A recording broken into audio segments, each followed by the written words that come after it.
សួស្តីអ្នកទាំងអស់គ្នាខ្ញុំ Skyler ហើយខ្ញុំជាអ្នកច្នៃម៉ូដឈុតកូនកំមុំប៉ុន្តែថ្ងៃនេះខ្ញុំមកបង្ហាញពីការងារទេថ្ងៃហ្នឹងខ្ញុំនឹងនាំបងប្អូនទាំងអស់គ្នាមកមើលពីដំណើរដើមតរបស់ខ្ញុំនៃការវះកាត់កែដំទ្រូងដាក់ implant Oh my god អើយអមែនតើប៉ុន្តែក៏ភ័យដែរប៉ុន្តែអខ្លាំងជាងពីព្រោះអីចង់យូរໄວទៅមិនបានធ្វើប៉ុន្តែនេះអត់ទាន់បានធ្វើទេណាបងប្អូននេះគឺមុន surgery ខ្ញុំសម្រាប់ចិត្តធ្វើវីដេអូហ្នឹងគឺដើម្បីចែករំលែកបទពិសោធន៍របស់ខ្ញុំតាំងពីដើមរហូតដល់ចប់ហ្មងខ្ញុំគិតថាខ្ញុំបានស្វែងយល់ពីវាខ្លះៗហើយដែរអញ្ចឹងខ្ញុំនឹងតែឆ្លងកាត់វាសិនបន្ទាប់មកខ្ញុំនឹងចែករំលែកឲ្យបងប្អូនមើលនិយាយតាមត្រង់ខ្ញុំគិតរឿងនឹងច្រើនឆ្នាំហើយប៉ុន្តែចិត្តចែកក្លាប់ចាក់ម្ដងចង់ធ្វើម្ដងអត់ប៉ុន្តែតាមពិតពេលដែលអត់ចង់ធ្វើហ្នឹងគឺដោយសារតែរកដុកទ័រអត់បានពីព្រោះអីខ្ញុំគិតថាមិនមែនត្រូវការតែសុខភាពទេគឺត្រូវការសម្រស់ត្រូវការលទ្ធផលចុងក្រោយហ្នឹងឲ្យវាស្អាតឲ្យវាអ្វីដែលដូចអ្វីដែលយើងបានសម័យនៅក្នុងខួរក្បាលអញ្ចឹងខ្ញុំចំណាយពេលច្រើនមែនតើដែលនេះក្លាប់ចាក់ចេះប៉ុន្តែបន្ទាប់មកខ្ញុំចាំថាបងស្រីខ្ញុំគាត់បានប្រាប់ថាមិត្តភក្តិគាត់គឺឥឡូវគាត់ជាដុកទ័រវេះកាត់កាយសម្ផស្សគឺដុកទ័រម៉ុងគឹមអេងនៅ Clinic Crystal ហើយតាមពិតទៅខ្ញុំតាមដាន Clinic Crystal យូរហើយហើយដល់ពេលដែលតាមដានទៅគឺខ្ញុំឃើញលទ្ធផលរបស់ពួកគាត់និយាយទៅគឺស្រឡាញ់ចូលចិត្តតាំងពីដើមប៉ុន្តែគាត់ថាអត់ទាន់បានតំណែងតំណងអីអញ្ចឹងណាអត់ទាន់តែពេលឃើញមិត្តភ័ក្តិធ្វើខ្ញុំឃើញហងធ្វើទ្រូងហ្នឹងប្រហែលឆ្នាំហើយខ្ញុំពឹងឲ្យជួយខ្ញុំទៅជួបគ្រូពេទ្យហ្មងខ្ញុំអត់ចង់ឲ្យវាធំពេកក៏អត់ចង់ឲ្យទូចពេកដល់វាអានេះបើសិនធ្វើដំបូងវាឡើងលើហ្នឹងមែនទេខ្ញុំចង់វាតាមណាវាទឹកចាស្បែកយើងពេលយើងធ្វើដំបូងស្បែកយើងអីយើងហ្នឹងសាច់ដុំយើងហ្នឹងអត់ទាន់សម្របជាមួយនឹងទំហំហ្នឹងទេអញ្ចឹងខ្ញុំមានអារម្មណ៍ថាវានៅលើឡើយបន្ទាប់មក3ទៅ6ខែទៅបានវាស្រកចុះក្រោមអញ្ចឹងកុំបារម្ភណាថាការពេលដូចហ្នឹងអញ្ចឹងតែដំបូងក៏វាមិនទាន់ផ្លែកអីណាដែរវានៅលើដែរមិនអញ្ចឹងដល់វាយូរទៅស្បែកយើងនេះហើយអូនឯងមានកពេញខ្លាំងមែនទេមានហ្មងតែគាត់ថាឥឡូវកំពុងបងគាត់ថាប្រហែលជាខ្ទង់320ទៅ350និយាយទៅចង់ឲ្យវាសមនឹងតាគីហើយនឹងអ្នកចង់ឲ្យវាឃើញវាមានតិចមួយតិចមើលអូខេយើងរកបានពេទ្យដែលយើងទុកចិត្តហើយពេលដែលជួបទៅគឺមានអារម្មណ៍ថាងាយស្រួលដល់មុននឹងពេលដែលជួបពេទ្យហ្នឹងគឺខ្ញុំមានអារម្មណ៍ស្ទាក់ស្ទើរពីព្រោះអីយើងអត់ទាន់មានចម្លើយអត់ទាន់មានទំនុកចិត្តអីទាំងអស់គ្រាន់តែយើងចង់ប៉ុន្តែពេលដែលជួបពេទ្យណាគឺសម្រាប់ចិត្តធ្វើភ្លាមហ្មងហើយជំហានបន្តដែលគាត់ឲ្យយើងធ្វើហ្នឹងគឺឲ្យយើងទៅពិនិត្យសុខភាពថ្ងៃហ្នឹងឯងគឺជាថ្ងៃដែលខ្ញុំត្រូវតែឆែកហើយសម្រាប់ធ្វើការវះកាត់កាយដើមទ្រូងហ្នឹងយើងត្រូវឆែកសុខភាពទៅលើចំណុចអីគេខ្លះណាតោះអញ្ចឹងទៅទាំងអស់គ្នាអូខេឥឡូវយើងនៅតាមផ្លូវកំពុងតែទៅពិនិត្យសុខភាពហើយ clinic ពិនិត្យសុខភាពហ្នឹងឈ្មោះ Cambridge Diagnostic Center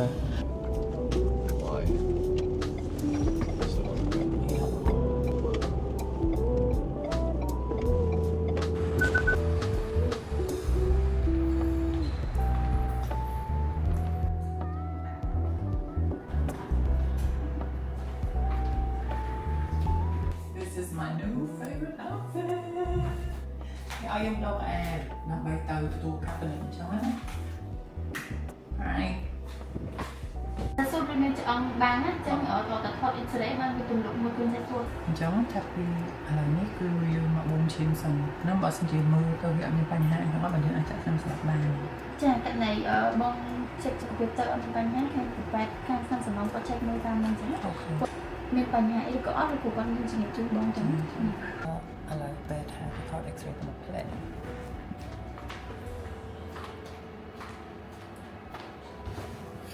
ដល់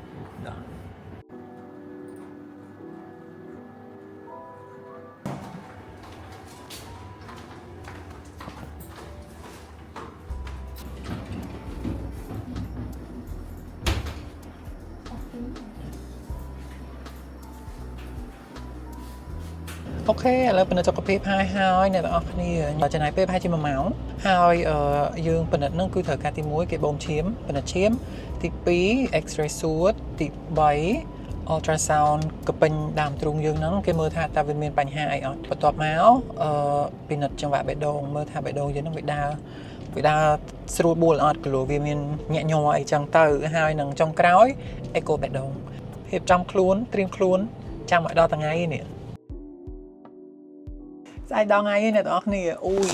ខ្ញុំថាភ័យពេលដែលវះកាត់ធ្វើទ្រូងយើងត្រូវគេនៅពេទ្យនឹងមួយយប់អញ្ចឹងខ្ញុំគេនៅ Crystal មួយយប់គេមានបន្ទប់គេមានអីរៀបចំសម្រាប់យើងហើយខ្ញុំនឹងពាក់ឈុតនេះទៅវាមានអាប្រឡោះនេះហើយឈុតគេយប់ ចូលគេយកនេះដាក់សាគូវិញណាហល់ណាពេលមើលក្នុងកាមេរ៉ាឡើងពណ៌ឡើងហល់បន្ទាប់មកពេលដែលមកវិញខ្ញុំមិនអាចស្លៀករឹបនឹងបានទេព្រោះអីវាតង់វារៀងពិបាកអញ្ចឹងណាអញ្ចឹងខ្ញុំយកឈុតណាដែលលងហើយស្រួលពាក់ I think that is good enough I think I thought of everything that ChatGPT also helped me គឺបន្ទាប់មកអ្វីដែលសំខាន់យើងអត់គួរភ្លេចគឺ file This is my rib cage I think Oh it's upside down What a dumbass Upside down ហើយមានអីទៀតអតានេះបានឬក៏ passport ណោះ Okay That's it Oh hi Oh my god I'm gonna have new breasts Let's go to sleep wake up tomorrow get ready to go to my surgery Yeah Good morning អ្នកទាំងអស់គ្នាមិន Good morning ទេ afternoon ឯងព្រោះឥឡូវម៉ោង 12 ហើយដល់ថ្ងៃមែនតើអូយថ្ងៃហ្នឹងខ្ញុំងើបមកមានអារម្មណ៍ថាភ័យ anxious ហ្មងហើយអារម្មណ៍មួយទៀតហ្នឹងគឺស្រែកទឹកពីព្រោះអីចាប់ពីម៉ោង 8 ព្រឹកមិញហ្នឹងគឺខ្ញុំអត់អាចដាក់អីចូលពោះបានទៀតហ្មងគេឲ្យញ៉ាំអីពីព្រឹកម៉ោង 8 ហើយផឹកទឹកអីហើយទ្រលាប់ខ្ញុំហ្នឹងផឹកទឹកដល់ពេលអត់បានផឹកទឹកតកន្លះម៉ោងមានអារម្មណ៍ថាអូតហ្មងឥឡូវចាំទៅពេលវះហើយភ្ញាក់ដឹងខ្លួនមកវិញពេលថាអូខេផឹកទឹកបានហើយចាក់ទឹកមកពីចូលពោះមកបងប្អូនព្រោះស្ងួតខ្លាំងយើងចាំយូរមួយខែជាងទៅមកម្ដងថ្ងៃវះកាត់ហ្នឹងដល់ពេលម្ដងថ្ងៃមកមានអារម្មណ៍ថាខ្ញុំមានអារម្មណ៍ថាបុកធុងតែបុកធុងមើលអត់ឃើញទេព្រោះអត់មានធុងចាំមើលបន្តិចទៀតទៅចាំមើលទៅផឹកពីថ្ងៃហ្នឹងទៅត្រូវទៅដល់ Crystal Clinic ម៉ោង 12 កន្លះតែយើងអត់យូរទេពីព្រោះឯងនៅផ្ទះនៅចិត្តដែរហ្នឹងជិះប្រហែលជា 5-10 នាទីអញ្ចឹងខ្ញុំមានអារម្មណ៍ថាស្រួលដែរ convenient មែនតើពេលដែលផ្ទះនៅចិត្ត clinic អញ្ចឹងយើងទៅនេះយើងជិះចូល clinic ធ្វើនេះតែមួយឆ្នាំទៀតមើលលែងស្គាល់ខ្ញុំហើយអូខេបងប្អូនទីទៀតយើងដល់កន្លែងហីអញ្ចឹងចាំទៅមើលទាំងអស់គ្នាណោះដល់កន្លែងអ្នកទាំងអស់គ្នាអូយនេះអាកាសធាតុល្អមិនក្តៅទេហើយក៏មិនត្រជាក់ខ្យល់របៀបបរិសុទ្ធអញ្ចឹងទៅលែងសើភ័យឯងចុះមកឃើញដើមឈើបៃតងអញ្ចឹងធ្វើឲ្យមានអារម្មណ៍ថារៀងស្ងប់ជាងមុននៅក្នុងឡានមិញរបៀបភ័យឥឡូវយើងដល់យើងឡើងទៅទាំងអស់គ្នាណា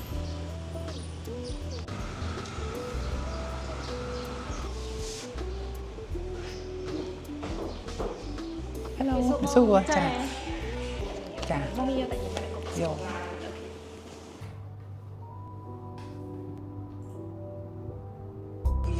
បែបសម្អាតមកហើយដើម្បីធៀមខ្លួន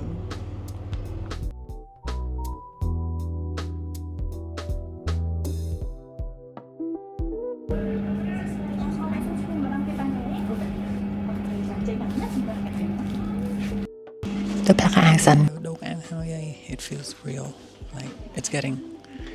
getting medical at first it was fun now I'm a bit nervous so ឥឡូវយើងធ្វើតែថ្នាំសិនណា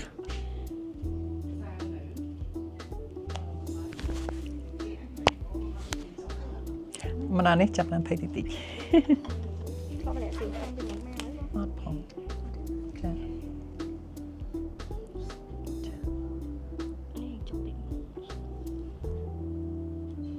តោះឥឡូវយើងមកមើលទាំងអស់គ្នាថារបស់ថ្មីរបស់ខ្ញុំមិនដែរវ៉ាវអូខេនេះគឺមានឯកសារនេះហ่าដកនេះលោកគ្រូបាទដកបានអូវ៉ាវធ្ងន់មែនទេមកល្មមសមនឹងរូបរាងរបស់បង Skyler តែហ្មងគឺពួកខ្ញុំបានបើកមើលឲ្យគាត់ទេបានមើលតែក្រៅទេអ្នកអត់ទេព្រោះខាងក្នុងគឺ stereo សម្រាប់មេរោគហាអាចបើកពេលឥឡូវបានទេពេលវះកាត់បានបើកបានហើយអាចមើលបានមើល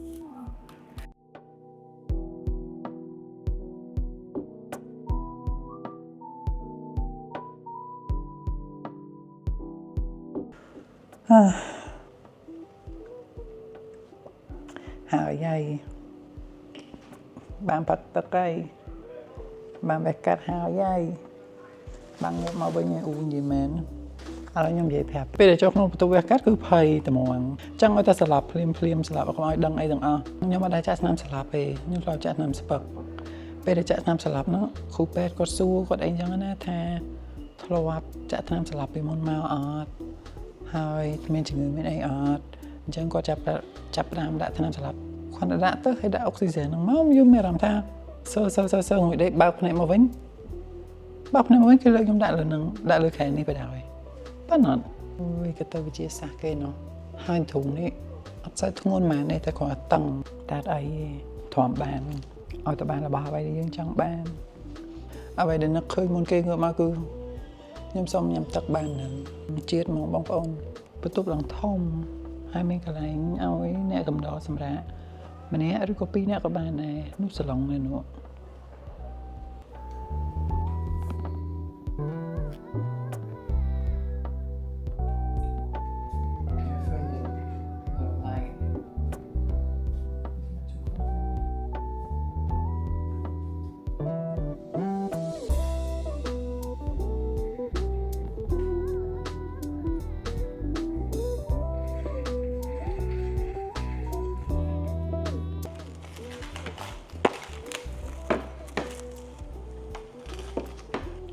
Kalau mong bay ka lahay, man pa ba niya may utan ng maintain.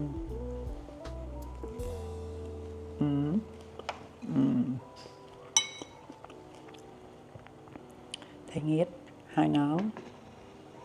không tiếp hề. Xem mình tòn. Nhắm bay một cái ớt. Tạm biệt bay mình tập bò. Nhắm bay bà hơi. Bay thì đây. Nhắm ấy bà hơi bò. Tập áo em sẽ mẹ nè. Chăm sai. Chăm chút niệm đồng tiện nó. Ok.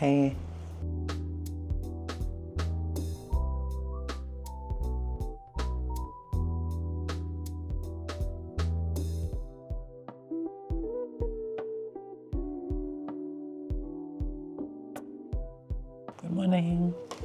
Hello mong bao chiên ấy. Hơi. Mẹ cụ pet tâm vô em áo nhắm ui tình hồn mình tên. Mẹ làm tham make me feel special mong. Make me feel special. Mình nâng bàn từ tục tức. Hơi cụ pet quạt mà đồ sẽ đồ ấy. Sẽ đồ nó cứ bạch ra chữ chạp. Chẳng ra là nó như mà mẹ làm thả chữ ấy mà này. Còn vì thông nguồn.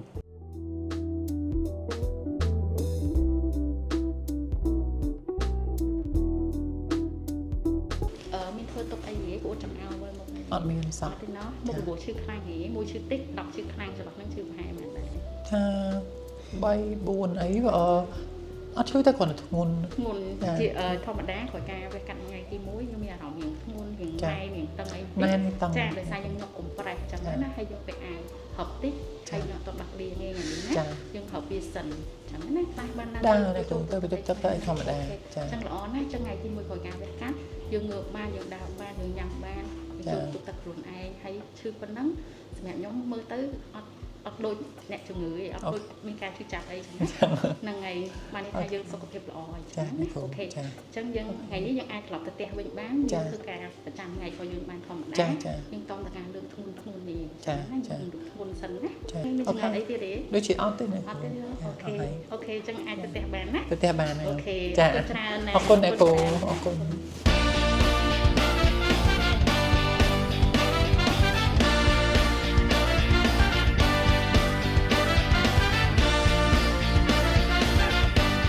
mà đã tê hay mà nhưng phép làm tịt tha mình đây là năng bắt đây đấy ông mẹ làm tham vươn một cuộc anh chỉ tới khéo bình nè cái cái này là dương thưa nó khéo bình nó cứ ở đây mỏng thôi mà đa mỏng còn lại tha lời nó dương vì hiện thu ngôn tít hai nó tăng tịt yeah hay thưa ấy hiện bị ăn việc nhưng ăn bạc sinh ao ấy Crystal Clinic Plastic Surgeon and Aesthetic Medicines so good cái này cứ dương miến như bạn muối anh ấy cứ dương trời tục nè thì phụ ấy cứ việc chim nhẹ bạn bắt bóc implant đây nó không thủng dương thứ đôi doctor mong kìm anh tên này cứ chia cái đằng này non ở bên thợ tom sạch cô sạch mòn ấy cụ pet ở dương nhâm phụ năng ở chớn bây giờ miền protein nó không luôn dương ở chớn chui ở dương chia ở bàn chạp chẳng á tom ta là bỏ ap đôi chip ọ và học mam cái đam thể chẳng á hai bên top máu thường chào hay năng kêu sờ vàng ra bị anh nó gọi ấy đáy bị pro ấy biết có chia chấm nồi chất bao nhiêu đáy phần tay nhưng mình toàn đào bên nhau về tay nam riêng nhâm thèm ngày nó hay là mà tớ đi miền tập văn năng tích là nó đôi chia sẻ bao bên trong mà đá còn là tăng thủng tích chẳng nhung cái tha trăm ngày sóc trăm nhưng chụp này tiền nó đi ngày tiền về để nhung tớ pet là nhung sầm ra bằng ngày cả là sân đấy. Good morning. So đây là ngày này dương về cắt ban 3 ngày rồi ហើយគឺដល់ថ្ងៃទៅឲ្យគ្រូពេទ្យគាត់ឆែកមើលមុខរបួសហើយនឹងលាងសម្អាតកន្លែងយើងវះកាត់អញ្ចឹងណាហើយនឹងដោះcompress ចេញឥឡូវហ្នឹងងើបមកគឺមានអត់លែងជឿហើយអត់អីទេគាត់ថានៅសគាម្សិលមិញសគានៅ4អញ្ចឹងទៅថ្ងៃហ្នឹងសគានៅតែ1ទេអូខេឥឡូវយើងទៅclinic crystal ឲ្យអ្នកគ្រូពេទ្យនៅហ្នឹងគាត់ដោះមើលមុខរបួសយើងហើយគាត់លាងគាត់អីទៅ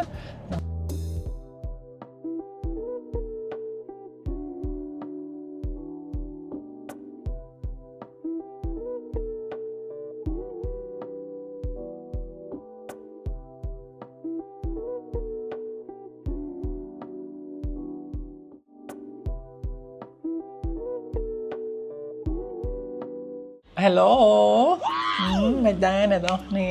ឥឡូវនេះគឺយើងវះកាត់បានមួយខែហើយតោះអញ្ចឹងយើងមកនិយាយគ្នាបន្តិចเนาะអូខេអញ្ចឹងថ្ងៃហ្នឹងខ្ញុំនឹងប្រាប់ពីស្ថានភាពបច្ចុប្បន្នរបស់ខ្ញុំហើយនឹងក្តោបប័ណ្ណពិសោធន៍យើងទាំងមូលហ្មងเนาะថាមិនដែរ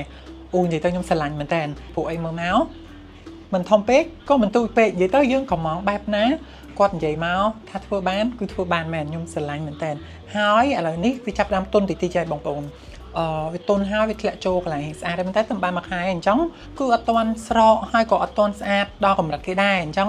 នៅពី3ខែទៀតរហូតទៅដល់6ខែបើវាធ្លាក់ហ្មងប៉ុន្តែឥឡូវនេះគឺខ្ញុំឆ្លាញ់យើង PA ទៅវាពេញហ្មងណាមានអារម្មណ៍ថាវាសំលើក្រមហើយមើលពីចំហៀងមើលពីមុខអីមកវាតំណងហ្មងខ្ញុំឆ្លាញ់រៀងបែបហ្នឹងហើយមួយទៀតបងប្អូនអ្នកដែលស្គាល់ខ្ញុំឬក៏អ្នកដែលចាប់អារម្មណ៍ពីមុនមកគឺគាត់ដឹងថាធុងខ្ញុំពីដើមហ្នឹងធុងស៊ីនហ្នឹងគឺផតដោយសារឆ្អឹងយើងផតធម្មតាអញ្ចឹងខ្ញុំគិតថាពេលដែលធ្វើធុងទៅដាក់ implant ទៅវាអាចនឹងឃើញធុងយើងឃ្លាតមកខាងនៅនេះមកខាងនៅនេះហើយអាកដាហ្នឹងវាទលាយឃើញផតឃើញអីអញ្ចឹងណាប៉ុន្តែពេលដែលខ្ញុំឃើញធុងខ្លួនឯងគឺខ្ញុំឆ្លាញ់ហ្មងពីព្រោះអីយើងអត់រំពឹងថាបានអា cleavage អាចអូកដាហ្នឹងណាពីព្រោះអីធុងយើងផតប៉ុន្តែពេលដែលធ្វើហើយឥឡូវហ្នឹងគឺមើលអត់ដឹងហ្មងថាធុងខ្លួនឯងពីមុនមកផតនេះមើលពីចំហៀងណាគឺបានតែផតហ្នឹងហ្មងអ៊ុយសុំតែសើហ្មងអញ្ចឹងកន្លែងហ្នឹងគឺជាចំណុចមួយដែលខ្ញុំសប្បាយចិត្តមែនតើហើយក៏បានរំពឹងទុកដែរហើយចំណុចដែលធំបំផុតដែលខ្ញុំសប្បាយចិត្តហ្នឹងគឺ experience របស់យើងគឺវា safe សុវត្ថិភាពល្អហើយគាត់មើលថែយើង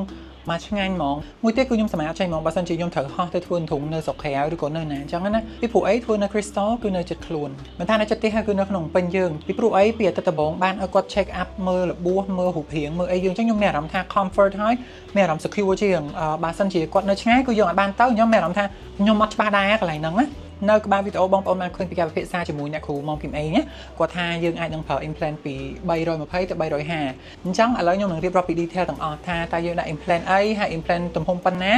ហើយការវះកាត់គេធ្វើម៉េចអូខេអញ្ចឹង implant ខ្ញុំគឺអ្នកគ្រូដាក់ឲ្យ implant របស់បារាំង brand Arion ហើយទំហំគឺ 330cc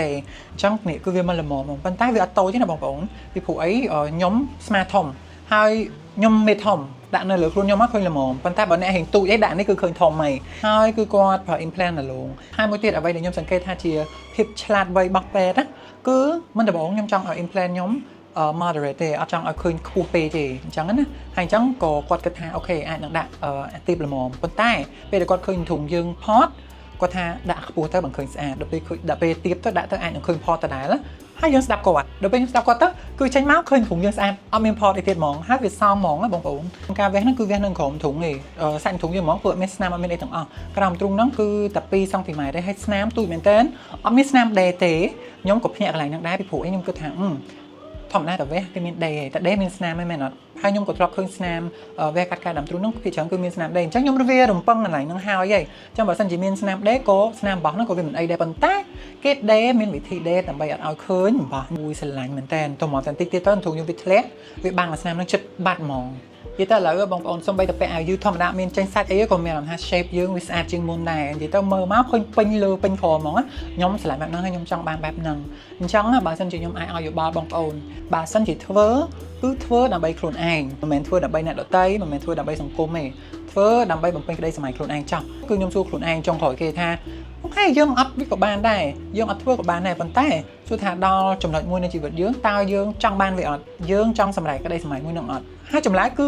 yes why not ហើយអញ្ចឹងក៏ខ្ញុំចាប់ផ្ដើមធ្វើ research ទៅបងប្អូនហើយ research រត់តែច្រើនលទ្ធផលរត់តែល្អហេតុអីទីមួយគឺវាជួយឲ្យយើងដឹងថា implant ហ្នឹងគឺជាអីគេវាមានប្រមាណប្រភេទហើយការវះកាត់គឺបែបណាហើយមួយទៀតតើធ្វើមិនដើម្បីរើសពេទ្យឲ្យត្រូវរើសពេទ្យល្អដើម្បីមានសុវត្ថិភាពហើយនឹងផ្ដល់លទ្ធផលដែលយើងចង់បានអញ្ចឹងពេលដែលយើងដឹងចំណុចអស់នោះបងប្អូនគឺវាជួយនៅការសម្រេចចិត្តរបស់យើងហើយនឹងការរកពេទ្យដើម្បីឲ្យត្រូវដើម្បីឲ្យគាត់ យល់នៅអ្វីដែលយើងចង់បានហើយយើងដឹងថាសួរពេទ្យមិនយើងប្រាប់ពេទ្យមិនយល់ទេហើយមួយទៀតខ្ញុំរើសដុកទ័រនិងរើស clinic ត្រូវដោយសារតែគាត់មានរសជាតិដូចយើងមិនមែនគាត់ថាអូយើងនិយាយគ្នាថាខ្ញុំចង់បានល្មមគាត់ថាគាត់ដាក់ឲ្យល្មមប៉ុន្តែល្មមខ្ញុំគិតផ្សេងហើយល្មមគាត់ផ្សេងអត់ទេអញ្ចឹងមានន័យថារសជាតិដែលយើងគិតហ្នឹងគឺមកជាមួយគ្នាដាក់មកគឺត្រូវគ្នានិយាយត្រូវគ្នាដាក់មកស្រឡាញ់បែបហ្នឹងបងប្អូនវាត្រូវអញ្ចឹងព្រោះនេះគឺយើងធ្វើ10ទៅ15ឆ្នាំម្ដងអញ្ចឹងខ្ញុំអត់ចង់ឃើញបងប្អូនណាដែលគាត់ធ្វើហើយ1ឆ្នាំ2ឆ្នាំក្រោយគាត់ស្ដាយក្រោយគាត់អត់ស្រឡាញ់គាត់ចង់ទៅផ្លាស់ប្ដូរវិញអីអញ្ចឹងណាអញ្ចឹងគឺត្រូវរើសដុកទ័រឲ្យត្រូវណាសម្រាប់ខ្ញុំគឺដុកទ័រមកខ្ញុំឯងនៅ Crystal Clinic ខ្ញុំទទួលបានអ្វីដែលខ្ញុំចង់បានហើយអញ្ចឹងខ្ញុំសង្ឃឹមថាបងប្អូនដែលកំពុងតែមើលនឹងទទួលបានអ្វីដែលបងប្អូនចង់បានដូចគ្នាក្នុងពេលឆាប់ៗឲ្យតែយើងខំប្រឹងឲ្យតែយើងមានក្តីសម័យណាឥឡូវនេះគឺយើងមកប៉ុណ្្នឹងសិន3ខែក្រោយឬក៏កំឡុងពេលហ្នឹងខ្ញុំនឹងអាប់ដេតបងប្អូនម្ដងទៀតណោះអូខេអរគុណមែនតើបងប្អូនដែលបានតាមដានវីដេអូខ្ញុំតាំងពីដើមរហូតដល់ចប់វីដេអូនេះវែងមែនតើហើយខ្ញុំក៏ខំប្រឹងថតឲ្យបានច្រើនដែរគ្រប់ទីកន្លែងគ្រប់សកម្មភាពទាំងអស់អញ្ចឹងសង្ឃឹមថាបងប្អូន enjoy នៅវីដេអូមួយនេះហើយអរគុណដែលបានតាមដានអញ្ចឹងយើងជួបគ្នានៅវីដេអូក្រោយៗណោះអរគុណ